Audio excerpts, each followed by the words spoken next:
I returned home for Christmas. The house was deserted, except for Grandma munching on leftovers. A note read, "Use your $10,000 loan for a family cruise. Look after her." Grandma said, "We'll make this right." I just nodded. For days later, they were all pleading. Can you imagine driving 6 hours home for Christmas? Your car packed with thoughtful gifts and your heart full of holiday cheer. Only to find your family gone? Not just out, but on a lavish Caribbean cruise, funded entirely by the $10,000 student loan I desperately needed for my final semester of nursing school. One casual note on the fridge shattered my world, turning what should have been a perfect holiday into the ultimate betrayal. What the hell happened next? Well, that's my story, and trust me, it's a wild ride. My name is Rosalind, I'm 28, and at that moment, I was just 3 months from graduating nursing school. I grew up in Springfield, Missouri, in what I call a middle-class family, but it was a chaotic kind of middle class. My dad, Harold, worked in sales, which meant some months we lived comfortably and others we scraped by. Mom, Diane, was a part-time receptionist who somehow always spent more than she earned. Then there was my older brother, Jacob, and my younger sister, Olivia, and, of course, Grandma Eleanor, who moved in after Grandpa died when I was 10. Grandma was a steady, reliable presence in our financially chaotic home. While my parents rode emotional and financial roller coasters, Eleanor maintained a calm, practical approach to life. She taught me to budget, to save, to plan for rainy days, lessons my parents never seemed to absorb, despite her best efforts. Our relationship was special. On nights when Mom and Dad argued about money, I would slip into her converted den bedroom, and she would tell me stories or help with homework. "You have a good head on your shoulders, Rosie," she would say. "You're going to break this cycle." And I really tried. After high school, I got into nursing school in Chicago. I worked multiple jobs to support myself. Waiting tables in the mornings, campus library afternoons, weekend shifts at a retirement home. Every single penny counted. I balanced tuition, rent for a tiny studio apartment, textbooks, and basic necessities. The $10,000 student loan, that was for my final semester. It covered my critical clinical rotations and certification exams. I had avoided debt for nearly 4 years, but these final requirements were impossible to fund from my jobs alone. That loan represented my finish line, the very last financial hurdle before becoming a registered nurse with a stable income. It was everything. My family had a history of financial irresponsibility that occasionally, and by occasionally, I mean regularly, spilled over into my carefully managed life. Dad once borrowed my first car, a used Honda I'd saved for over 2 years, and returned it with a damaged transmission he couldn't afford to fix. Mom had emergencies that required loans she rarely repaid. Jacob borrowed textbook money one semester and paid it back 3 months late, forcing me to use credit cards on my own books.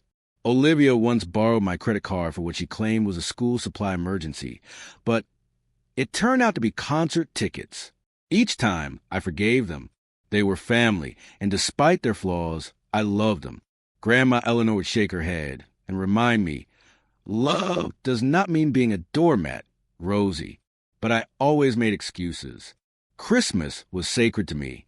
Growing up, even in the leanest years, my parents made an effort to create magical holiday memories. The house would transform with lights and decorations. The scent of Mom's sugar cookies would fill the air, and for a few days, financial stresses seemed distant. As an adult, I maintained my love for the holiday, carefully saving throughout the year to buy thoughtful gifts for everyone. This particular Christmas, I had budgeted even more carefully. For Mom, I found an antique brooch resembling one her grandmother had owned. For Dad, a rare first edition of his favorite Western novel. Jacob would receive high-end headphones for his aspiring music production career, and Olivia a leather portfolio for her art school projects. For Grandma Eleanor, I had splurged on a cashmere sweater and digitized all our family photos onto a digital frame. In the weeks leading up to the holiday, I had several conversations with my family. No one mentioned vacation plans. Mom talked about her church group's cookie exchange. Dad complained about year-end sales quotas. We discussed who would pick up Aunt Martha from the train station On Christmas Eve, our tradition seemed securely in place. The drive from Chicago to Springfield normally took about 6 hours, sometimes longer in holiday traffic. I left at 5 in the morning, a thermos of coffee beside me, Christmas playlist ready. Despite my exhaustion from final exams and clinical rotations, excitement kept me alert. It had been nearly 6 months since I had seen everyone together, and I was eager for the comfort of home, however imperfect my family might be. As I drove south on I-55, watching the urban landscape of Chicago transform into the rural fields of Illinois and eventually Missouri, I imagined the scene that would greet me. Mom in the kitchen, Dad watching football, siblings arguing over the television remote, Grandma in her recliner with her knitting, the Christmas tree twinkling, the house smelling like pine and cinnamon. These thoughts carried me through traffic jams, bathroom breaks, and a quick drive through lunch.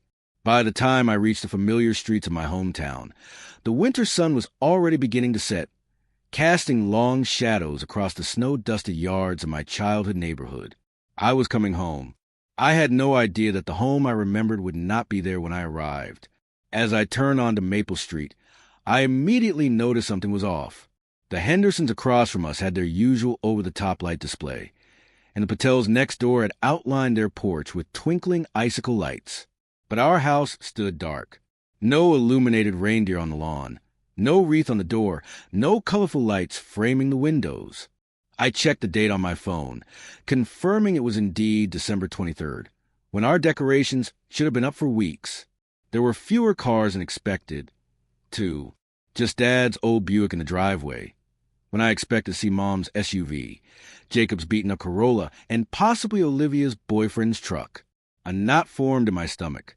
I pulled in behind the Buick, my arms full of gift bags and suitcases. I made my way up the front walk, noticing the uncleared light dusting of snow. Unusual, since Dad was meticulous about shoveling. I balanced packages precariously as I opened the front door. "Hello? I'm home," I called out, stepping into an undecorated living room. No tree in the corner, no garland on the staircase, no nativity scene on the mantel. The house had the slightly stale smell of being closed up, with a faint undercurrent of microwave food. In the kitchen, dear, came Grandma Eleanor's voice, the only familiar element in this unexpectedly alien homecoming. I dropped my bags in the hallway and followed her voice, finding her at the kitchen table with a plate of microwave turkey and stuffing. She wore her everyday house dress rather than one of her special holiday outfits. "Grandma, where's everyone? What happened to the decorations?" I asked, the knot in my stomach tightening. Her face, lined with 82 years of life experience, held an expression I couldn't quite read. Somewhere between embarrassment and anger. "Oh, Rosie, I'm so sorry you came home to this. They left yesterday." "Left? What do you mean, left? Where did they go?" She gestured with her fork toward the refrigerator. "See for yourself." There, stuck under a souvenir magnet from Branson, was a note in my mother's distinctive handwriting, complete with her signature flower doodles in the margin. I pulled it off and read, "Rosie, sweetie, last minute amazing deal on a Caribbean cruise. Could not pass it up. Use your loan money. Hope you don't mind. Consider it our family Christmas gift. Taking care of bills when we return. Grandma could not manage the trip with her mobility issues, so please take care of her. Back in 4 days. Love you bunches. Mom, Dad, Jake, and Liv, hugs and kisses." I read it twice, certain I had misunderstood, the casual tone, the hearts dotting the I's, as if borrowing $10,000 without permission was equivalent to borrowing a sweater. I couldn't even finish the sentence. "Left yesterday afternoon," Grandma supplied, her voice tight, right after they booked the last-minute cruise. Said they got an email about a cancellation deal, paid for it, packed, and were gone within 3 hours. They didn't even take down the Christmas decorations, just never put them up in the first place. I slumped against the refrigerator, the note crumpling in my hand. But my loan money, that was for my final semester, for my clinicals and certification. How could they just take it? "You mentioned the money was coming through last week when you called." Grandma said, quietly, "Diane asked if you were still using the joint account your parents set up when you first went to college. The realization hit me like a physical blow. The account had been opened when I was 18, with my parents as co-signatories for emergencies. I had never gotten around to removing them, using the account mainly for my student loans and larger expenses, while my daily spending came from a separate personal account. They can't just take it, I said. But even as the words left my mouth, I knew they could, and they had. My phone buzzed with a notification. With numb fingers, I opened it to find I had been tagged in a family photo on social media. There they were, all four of them, standing on a cruise ship deck, wearing leis and holding tropical drinks. Surprise Christmas vacation. So blessed. Read my mother's caption, posted just 30 minutes earlier. They didn't even take you, I said to Grandma, the betrayal deepening as I looked at her frail form at the kitchen table. Doctors said my hip would not handle the ship, and they didn't want to cancel their fun. She replied with a bitter smile that held no humor. Your father said they would bring me a souvenir. I felt physically ill, a wave of nausea washing over me as the implications fully registered. My legs felt weak, and I grabbed the counter to steady myself. Rosie, sit down before you fall down, Grandma ordered suddenly. All business. I obeyed automatically, dropping into a kitchen chair. They stole from me, I whispered, still unable to fully process it. My own family stole from me. Yes, they did, Grandma agreed, no sugarcoating in her tone. To my surprise, she looked angry rather than defensive of her son and his family. And we're going to deal with it. I barely heard her. My mind was racing through consequences. Without that money, I couldn't register for my final clinical rotations. Without clinicals, I couldn't graduate. Without graduation, no nursing license. For years of brutally hard work and sacrifice, derailed by my family's impulsive vacation. I need to see if they really took it all, I said, pulling out my phone with shaking hands. A few taps confirmed my worst fears. The account had been drained 3 days ago with a transfer of $9,876 to a travel agency. They had literally taken every penny, down to the last dollar. I tried calling each family member, only to have each call go straight to voicemail. Text messages showed as delivered but unread. Meanwhile, more vacation photos appeared online, each one a fresh stab of betrayal. Let's look around, Grandma suggested. See what else we can find out. In the home office, we discovered printed cruise brochures, Caribbean travel guides, and discarded luggage tags. In my parents' closet, empty hangers where their summer clothes would normally be stored for winter. In the trash, used boarding passes from a flight to Miami. Each discovery was another confirmation that this was no misunderstanding, no emergency, but a calculated decision. They planned this, I said, sinking onto my parents' bed. Maybe not long term, but once they saw the cruise deal, they deliberately used my money. Grandma sat beside me, her small hand covering mine. Your father has always wanted what he wants when he wants it, she said softly. I failed him as a mother in that way. I should have taught him better. I shook my head, too numb to even cry yet. This is not your fault, Grandma. Perhaps not entirely, she conceded. But what matters now is what we do next. What we did next was call the financial aid office at my nursing school, only to get a cheerful holiday voicemail stating they would return on January 3rd. I called my academic advisor with the same result. By then, reality had fully sunk in, and so had the first wave of desperate panic. I cannot afford another loan, I said, pacing the kitchen while Grandma watched with concern. I maxed out my eligibility with this one. Without this money, I cannot finish school. You will finish, Grandma said firmly. We will figure this out. But in that moment, with evidence of my family's betrayal surrounding me and my carefully constructed future suddenly in jeopardy, I could not see how. I carried my suitcases and the bags of now meaningless gifts to my childhood bedroom, which remained exactly as I had left it when I moved to Chicago 4 years ago. Posters of nursing pioneers on the walls, bookshelves lined with science textbooks and medical journals, and a corkboard still pinned with acceptance letters and scholarship offers from my senior year of high school. Sitting on the edge of my twin bed, surrounded by the relics of a younger, more trusting version of myself, I finally broke down. The tears came in great heaving sobs that seemed to rise from the very center of my being. I cried for betrayal, for the careless way my family had jeopardized my future, for the years of hard work now at risk, and for the devastating realization that the people who should protect me the most had instead chosen to harm me for their temporary pleasure. A soft knock came at the door, and Grandma Eleanor entered, carrying a steaming mug of chamomile tea, her own remedy for all of life's troubles. Without a word, she sat on a nightstand and sat beside me, her small body creating barely a dip in a mattress. She placed one gnarled hand on my back, moving it in slow circles, as she had done when I was a child with nightmares or fevers. "Let out, Rosie," she murmured. "You have earned these tears." When the worst of the storm had passed, leaving me hiccuping and red-eyed, she handed me the tea and a box of tissues. "Now we talk," she said firmly. For the next 2 hours, we did, not just about the current situation, but about the pattern it represented. "This is not the first time, is it?" Grandma asked, though it wasn't really a question. "No," I admitted, recalling incidents throughout my life. When I was 16, I saved up $800 for my library page job to buy a laptop for school. Dad borrowed it for an investment opportunity. Never saw that money again. "And your college fund?" Grandma prompted. I grimaced at the memory. Mom and Dad started a college fund when I was born. By the time I was ready for college, there was less than $3,000 in it.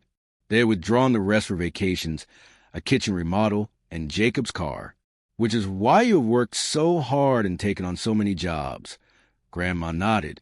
"And then there was my first car." I continued, the memories flooding back now. "I bought it myself, but Dad used it whenever he wanted. One time he returned it with transmission problems that cost $2,000 to fix, more than I paid for car. He promised to help with repairs, but never did." "And your brother?" I sighed. "Jacob borrowed $500 for textbooks his sophomore year, promised to pay it back in 2 weeks when his financial aid came through. 3 months and dozens of reminders later, he finally paid me. But by then, I had put my own textbooks on a credit card and was paying interest. And Olivia used my credit card for concert tickets and lied about it. I added. The wound was smaller, but no less telling. Said it was for art supplies she needed for a project. Grandma nodded thoughtfully. "Do you see the pattern, Rosie?" I did, with crystal clarity that perhaps always been there, but that I had refused to acknowledge. Asterisk, they take advantage of me. They always have. Asterisk, and do you know something else? Grandma asked, rising with some difficulty to cross to my bookshelf. She returned with a photo album I had made in high school. They do it to me, too. As we flipped through old family photos, Grandma revealed her own stories. How my father had convinced her to sell her house and move in with them, promising a renovated den as her private space, only to use most of the proceeds from her home sale to pay off their credit card debt. How her Social Security checks sometimes mysteriously disappeared from her purse before she could deposit them. How her jewelry had gradually gone missing over the years, including her wedding ring, during a particularly tight financial month. "Why did you never say anything?" I asked, shocked at these revelations. "Same reason as you, I expect," she said with a sad smile. "Love, shame, hope that next time will be different." My phone buzzed again. More social media notifications. I opened them to find photos of my family ziplining through a tropical forest, swimming with dolphins, enjoying a formal dinner at the captain's table. In each image, they beamed with carefree joy, seemingly without a thought for what they had done or how it would affect me. My messages to them remained unread. "I cannot believe they're just ignoring me," I said, tossing the phone aside in disgust. "They know what they did was wrong," Grandma said firmly.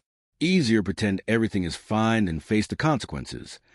I spent the rest of the evening in a daze, making calls that went to voicemail, sending emails that received auto replies about holiday closures, and calculating and recalculating my finances to find a solution that did not exist. Without that loan money, I was nearly $5,000 short of what I needed for my final semester. Even after emptying my meager savings account, sleep was impossible. I lay awake in my childhood bed, staring at the glow-in-the-dark stars I had arranged in inaccurate constellations on my ceiling at age 12. My mind raced with fearful thoughts. Would I have to drop out so close to graduation? Take a semester off to save money? Losing my position in the competitive clinical rotations? Beg the school for emergency assistance?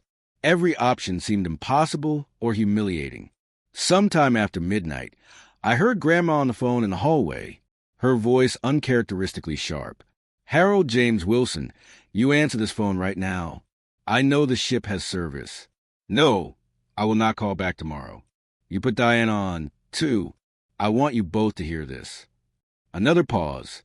"What you have done to Rosalind is despicable, and there will be consequences when you return." Her voice dropped too low for me to hear the rest. Eventually, exhaustion claimed me, and I fell into troubled dreams where I was drowning in an ocean of student loan paperwork, while my family sailed by on a luxury cruise ship, waving and laughing as I called for help. Morning brought no relief. I woke to the stark realization that I had precisely 15 days to somehow come up with nearly $10,000, or my nursing degree and the stable future it promised would be delayed at best, lost at worst. With robotic movements, I showered and dressed, then made my way downstairs, where the sound of activity in the kitchen indicated Grandma was already up. "You look like you have been hit by a truck," she observed bluntly as I entered. "Feel like it, too," I mumbled, reaching for the coffee pot. "Sit," she commanded. I had been thinking. I obeyed, too emotionally drained to do otherwise. The emotional numbness of shock had settled over me, a strange calm after the storm of yesterday's tears.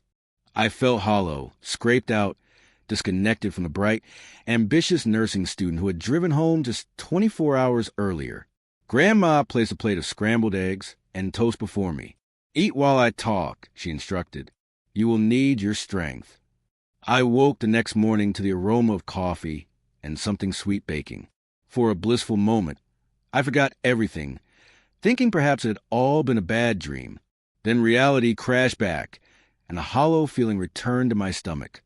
Dragging myself out of bed, I found Grandma Eleanor already dressed in one of her nice pantsuits, her white hair neatly styled, makeup applied. She sat at the kitchen table, surrounded by notebooks, with my laptop open in front of her. A plate of fresh cinnamon rolls sat cooling on the counter. "You are up," she noted without looking away from the screen. "Coffee is fresh. Grab some and join me." I poured a mug of coffee and took a cinnamon roll, though I had little appetite. "You seem energized," I commented, taking in her unusual morning efficiency. "I am," she confirmed, finally looking up. Her eyes behind her reading glasses were clear and determined. "I was up at 5. Planning." "Planning what?" "Operation Consequence," she replied with grim satisfaction, turning the laptop toward me. To my surprise, she had created a detailed spreadsheet with multiple tabs. "I know this comes as a shock, but your grandmother is not entirely technologically inept. I have been taking classes at the community center for years." "I can see that," I said, impressed despite my emotional exhaustion. "What is all this?" "This, my dear, is how we are going to fix the mess your family created." She pointed to the screen. "First tab is financial options. Second is legal considerations. Third is a timeline of action items. Fourth is a list of resources and contacts." I blinked at her efficiency. "Grandma, I appreciate this, but I am not sure there is a solution.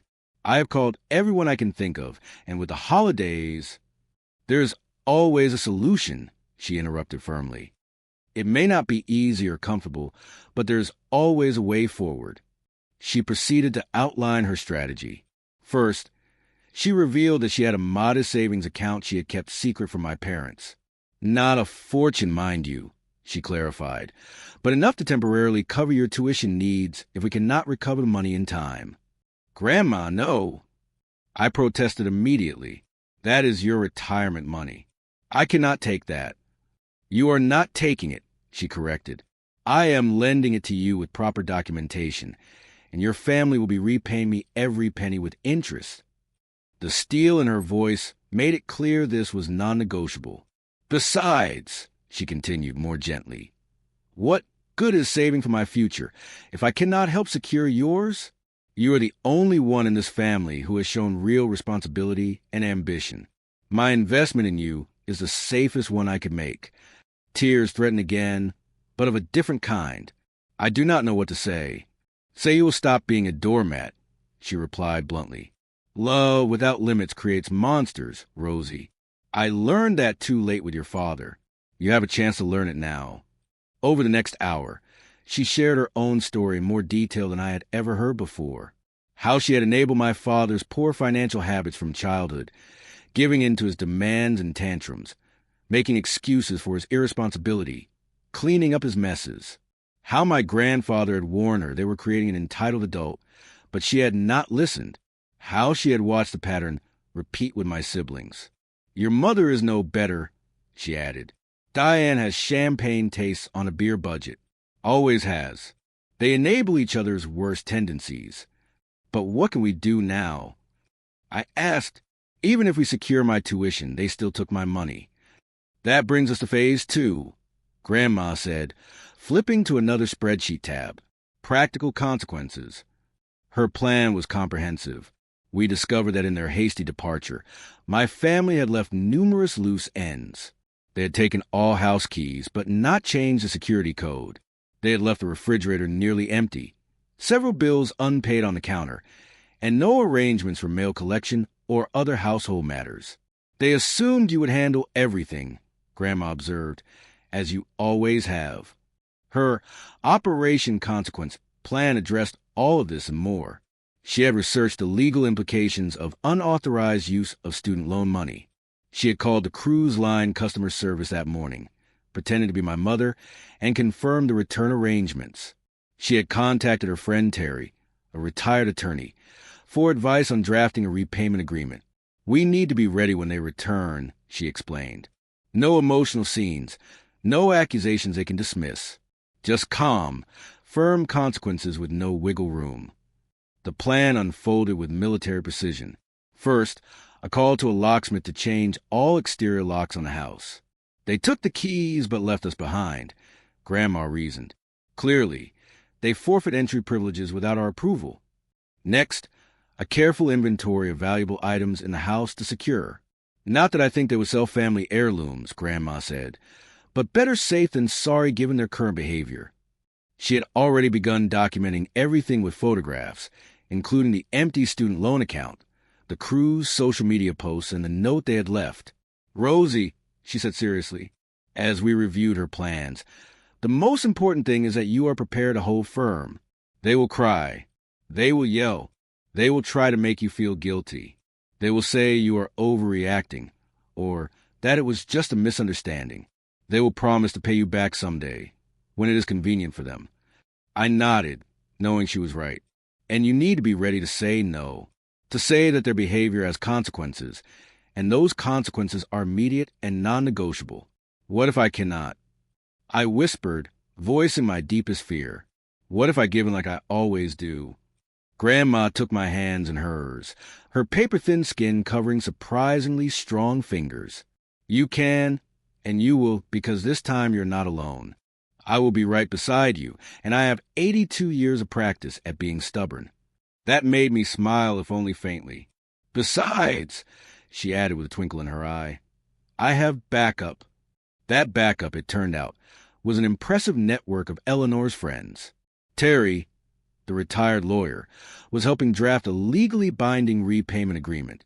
Martin, a retired locksmith, offered discounted services to change the locks. Her bridge club friends volunteered to be present during the confrontation as witnesses and moral support. Elderly does not mean powerless, she informed me with dignity. With renewed purpose, I joined her in implementing the plan. I called my school's financial aid emergency line, and though they could not process anything until after the holiday, I documented the situation for when offices reopened.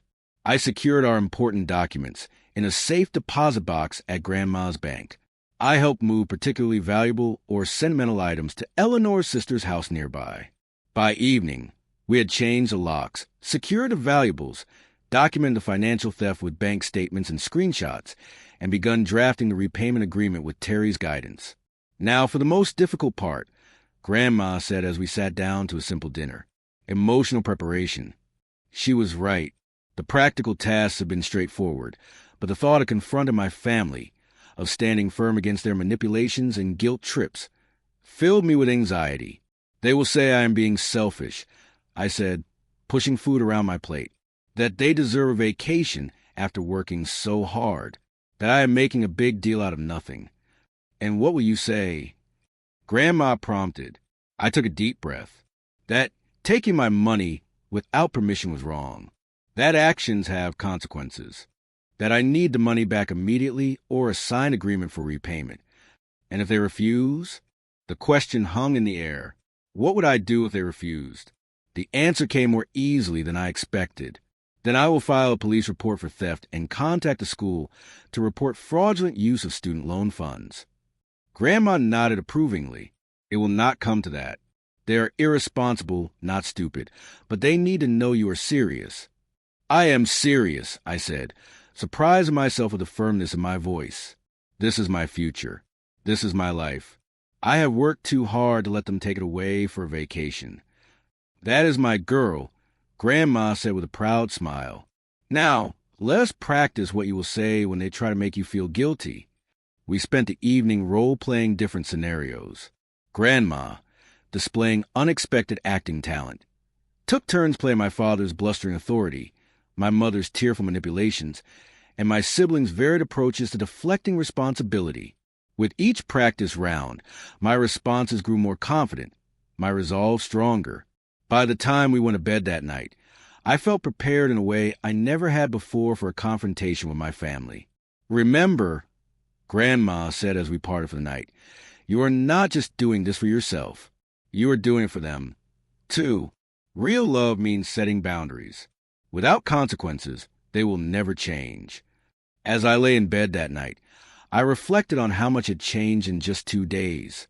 I had arrived home excited for a family Christmas and discovered betrayal instead.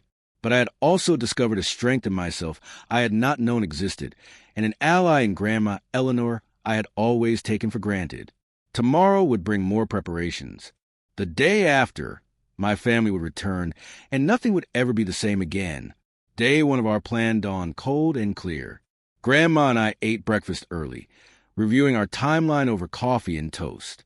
The locksmith will be here at 9 o'clock, she reminded me, checking her neatly written schedule. Martin is giving us his first appointment of the day. And Terry is coming at 11 o'clock to finalize the repayment agreement, I added, feeling a strange calm replace yesterday's anxiety. Having a concrete plan made everything seem more manageable. Martin arrived promptly, a spry man in his 70s with calloused hands and sharp eyes. Eleanor filled me in, he said as I showed him the doors. Terrible thing, family taking advantage like that. Happened to my nephew, too. In just under 2 hours, he had changed all the exterior locks and installed a new electronic keypad on the front door that could be reprogrammed as needed. Temporary code for now, he explained, showing me how to change it.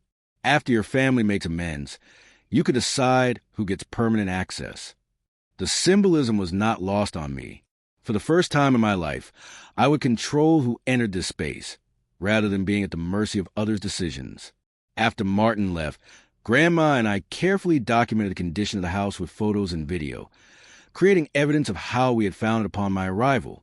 The undecorated rooms, the nearly empty refrigerator, the unpaid bills on the counter, all captured for the record. Terry arrived next, a distinguished woman in her 60s with silver hair cut in a sharp bob and reading glasses perched on her nose. She carried a leather portfolio and a no-nonsense attitude. Eleanor explained the situation. She said, declining offers of coffee or tea. Let's get straight to business. The repayment agreement she drafted was comprehensive. It outlined the unauthorized withdrawal of $9,876 from my account, set a repayment schedule with modest interest, and included consequences for mispayments, including possible legal action. This is just a starting point for negotiation, Terry explained. But begin from a position of strength. They took advantage of you, not the other way around. After Terry left, we focused on practical preparations. We went grocery shopping, stocking the refrigerator with basics. We collected mail that had accumulated and paid the urgent bills, keeping careful records of these expenses to add to the repayment total. Added to their tab, Grandma said grimly as we wrote a check for the overdue electric bill. By evening, we had secured the house, documented everything, and prepared the formal paperwork. I felt a growing confidence, like putting on armor piece by piece. "Good work today," Grandma said as we ate a simple dinner. "Tomorrow we focus on contingency planning." Day 2 brought new challenges. My mother posted more cruise photos, including one captioned, "Best family vacation ever. So grateful for this time together."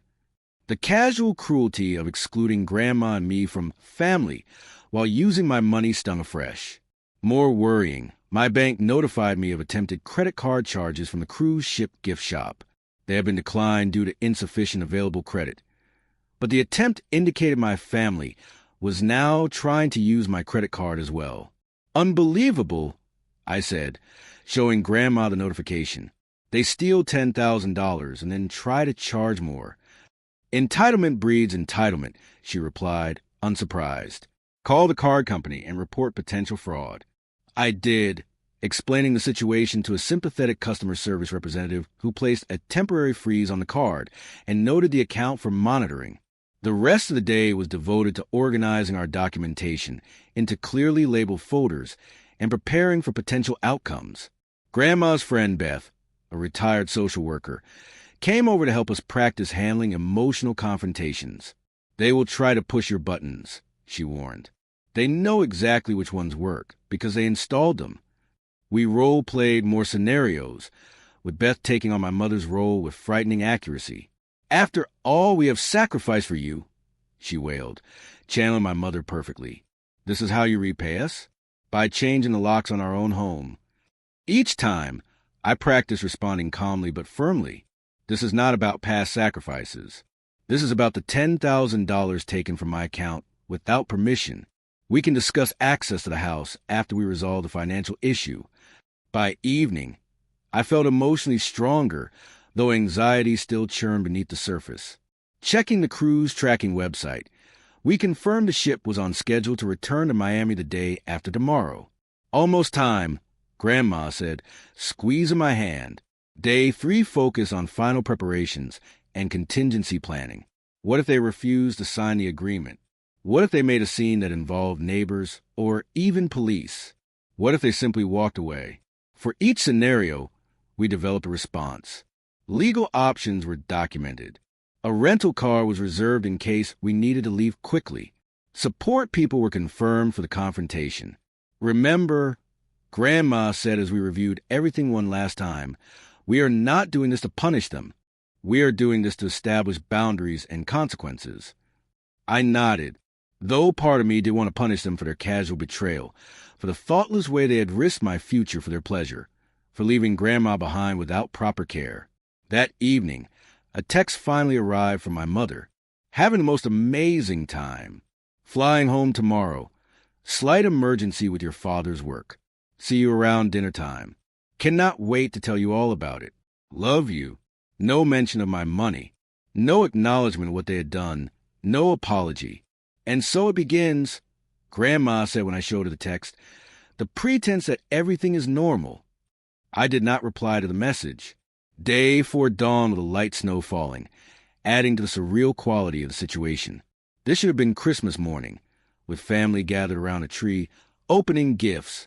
Instead, Grandma and I sat at the kitchen table drinking coffee and watching the clock. Tracking information showed their flight had landed. A subsequent text from my sister confirmed they had collected their luggage and were in a ride-share heading home. Grandma's friends began arriving, Terry with her legal paperwork, Beth with her social work experience, Martin, just in case there were issues with the locks, 3 members of the Bridge Club as additional witnesses. They gathered in the living room, a gray-haired army of support. "Thank you all for coming," I said, touched by their presence. "We take care of our own," Terry replied simply. "Eleanor has been there for each of us at some point." A notification from the home security system showed a car pulling into the driveway. Through the front window, I watched my family emerge, sunburned and laden with souvenirs, laughing as they gathered their luggage. My heart pounded so hard I could feel it in my throat. Grandma came to stand beside me, her small hand finding mine.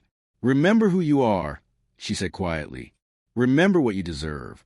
I nodded, squeezing her hand as the doorbell rang. It was time.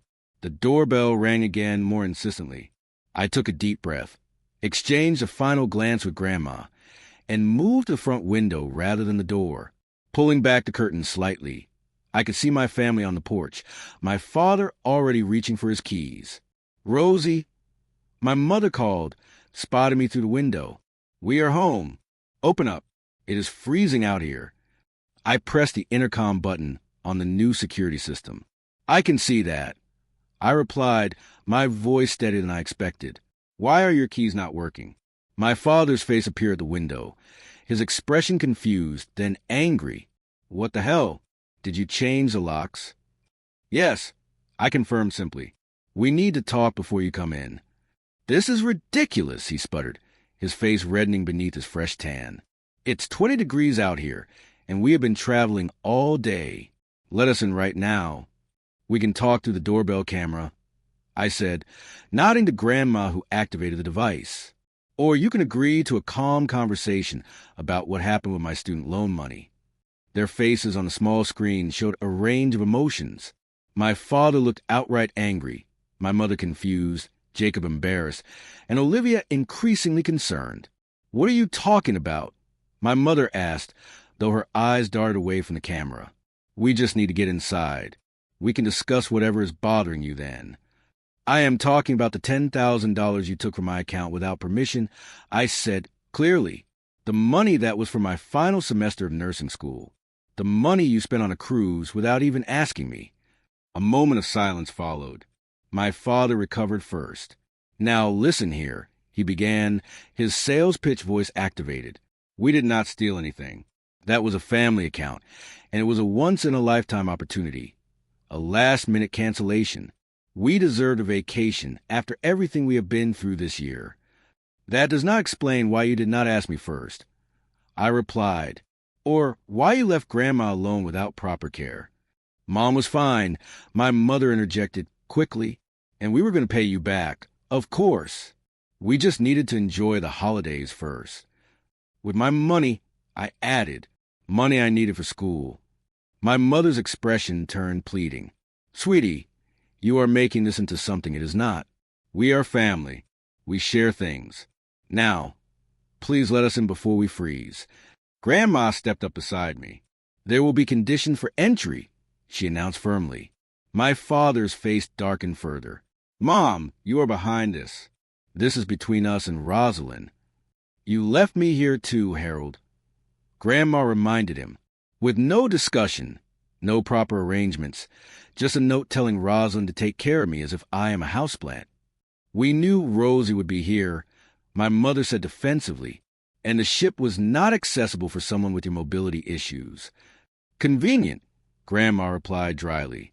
My siblings had remained largely silent during this exchange. But now, Jacob stepped forward. "This is stupid. It is our house, too. You cannot keep us out." "Actually, we can," I replied, "and we will until we have discussed the repayment of my money." "Repayment?" My mother echoed as if the concept was entirely new. "Honey, of course, we will pay you back eventually, when things settle down." "When?" I pressed.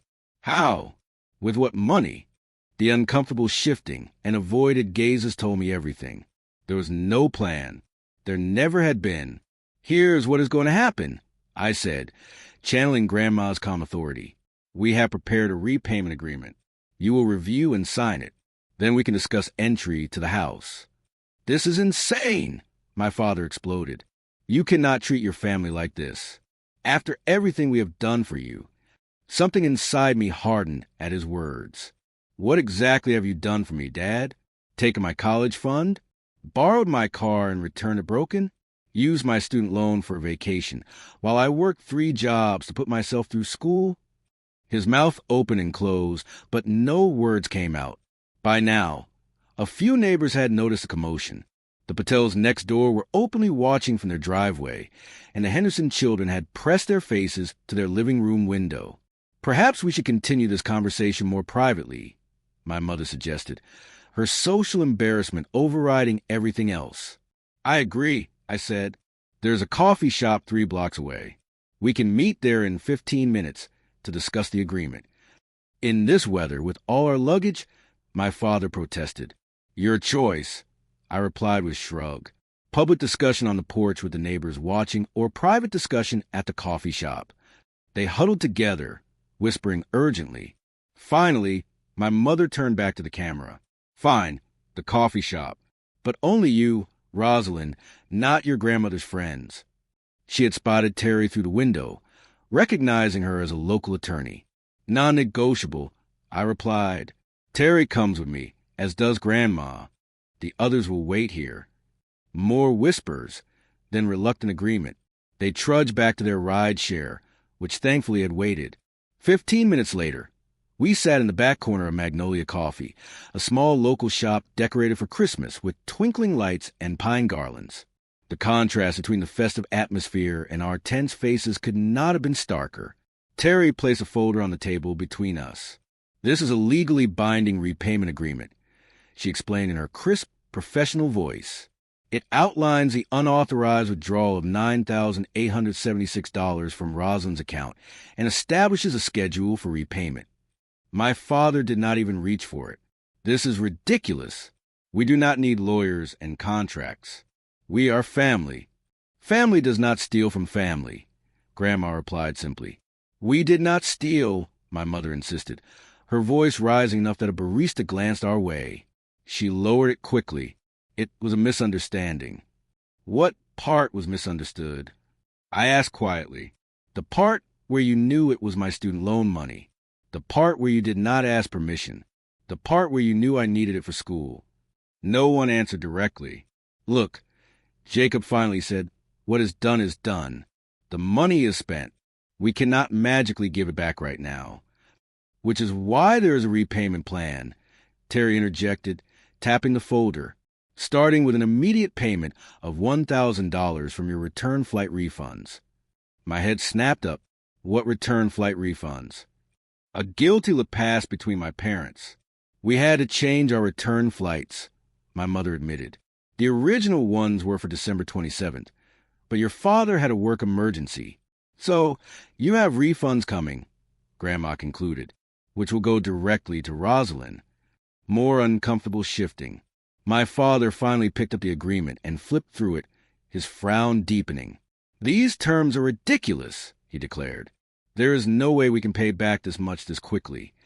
"Then Rosalind will have no choice but to pursue other options," Terry said calmly, "including reporting the unauthorized use of student loan funds, which I understand can trigger investigations by both the school and the lending institution." My mother paled. "You would not do that to your own family." "I did not want to." I said honestly, "I want to come home for Christmas, spend time with my family, and go back to school to finish my degree. You are the ones who changed the plan, not me." For the first time, Olivia spoke up. "Mom, Dad, she is right. We took her money without asking. That was wrong." My sister's unexpected support created a shift in the atmosphere. My mother's defiance crumbled slightly. My father looked less certain. "At minimum," Terry continued, "the credit card charges attempted from the cruise ship gift shop need be addressed." "What credit card charges?"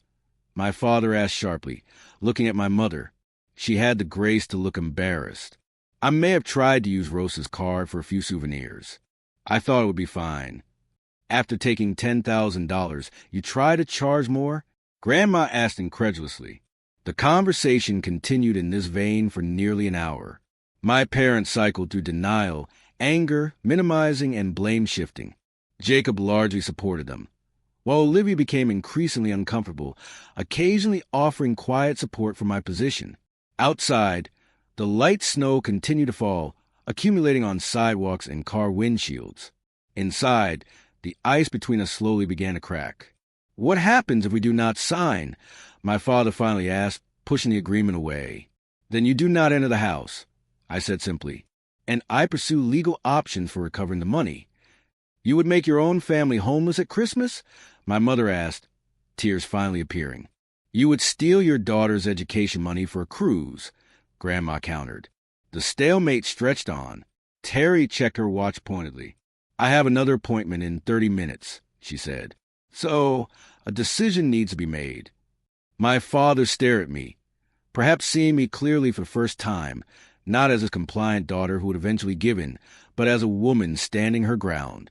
We cannot pay it all back immediately, he finally said, his voice less combative. The agreement does not require that. I pointed out. It requires good faith, immediate payment of what you can, and a structured plan for the rest. After another tense silence, my mother reached for the agreement.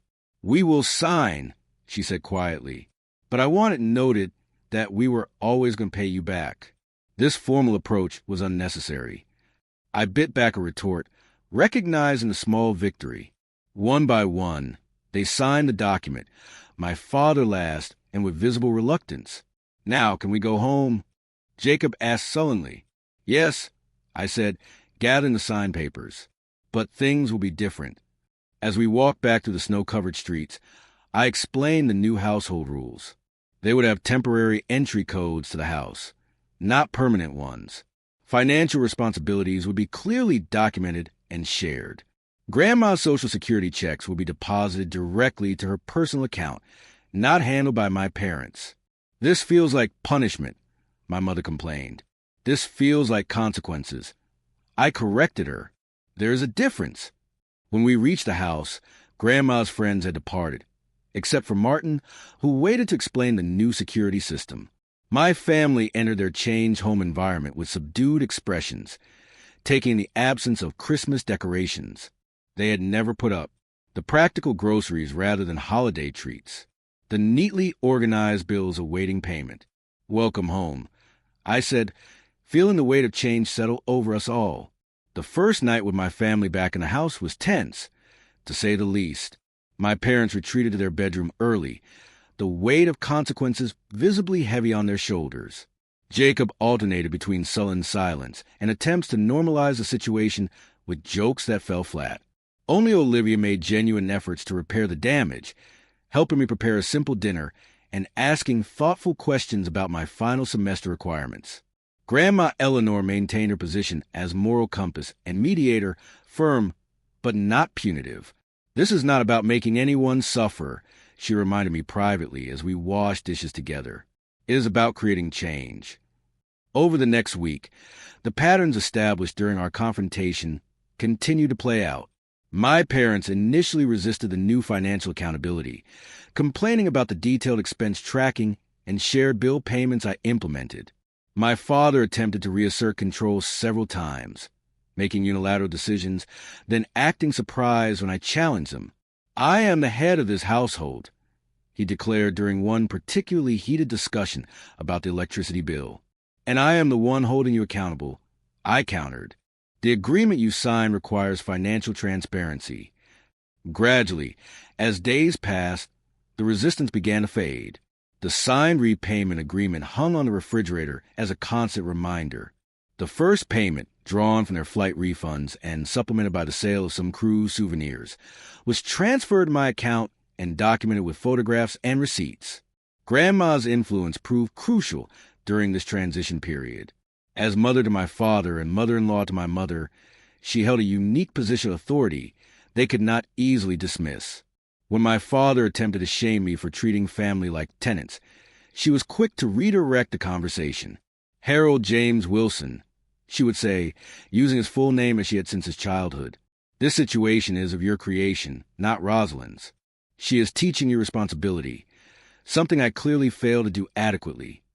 With Eleanor's temporary loan covering my immediate school expenses, I was able to register for my final clinical rotations on time. The relief of knowing my education would continue uninterrupted allowed me to focus on the longer-term healing our family needed.